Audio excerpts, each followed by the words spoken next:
چند سال پہلے دنیا میں ایک خبر پھیل گئی کہ سائنسدان چاند پر گئے.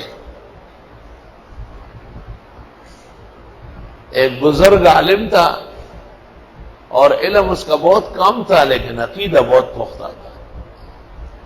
وہ لوگوں سے کہتا تھا کہ انگریزوں کی باتیں مت مانو، یہ جھوٹے ہیں، لعنتی قوم ہے، اور چاند تو آسمانوں میں ہے یا آسمانوں پر نہیں جا سکتا.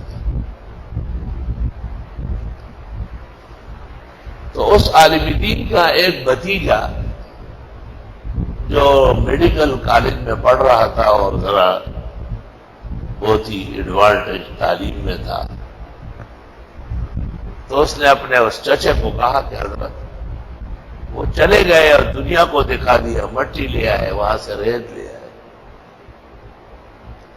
اس نے کہا دیکھو آپ نے انگریزی پڑھی ہے، اور انگریزی پڑھنے والے انگریزوں کے دم چلے ہوتے ہیں، وہ ذہنی غلام ہوتے ہیں، آپ میں ایمان تو باقی نہیں ہے.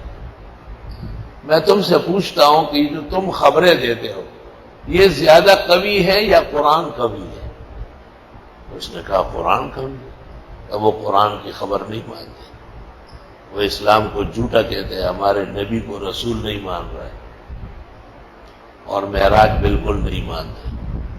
ہمارے پیغمبر ایک کی رات میں بیت المقدس بھی گئے، 7 آسمانوں پر بھی گئے.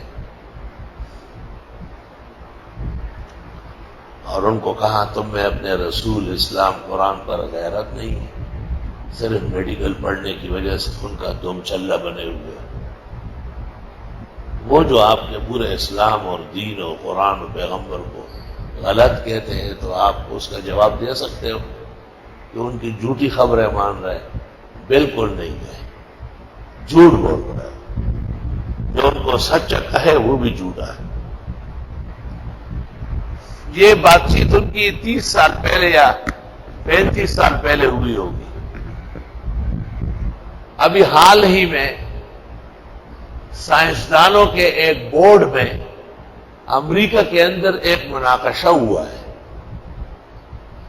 اور اس مناقشے میں کہا گیا ہے کہ نہیں گئے تھے، وہ خبریں جھوٹی ہیں.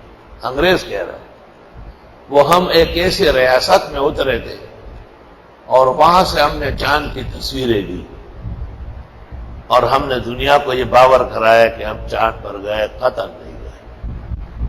تو دیکھو وہ جو کم علم والا تھا، ایمان پختہ تھا، وہ مضبوط ایمان پر دنیا سے گیا. انہوں نے کہا میں انگریزوں کی باتیں کبھی نہیں مانوں، انگریز جھوٹ ہے اور جھوٹ بولتے ہیں. آج پوری دنیا میں سائنسدانوں نے تسلیم کیا کہ کوئی چاند گاڑی چاند پر نہیں گئی، کوئی شخص چاند پر نہیں گیا، چاند پر جانے کا کوئی جواز نہیں ہے، کوئی راستہ نہیں ہے.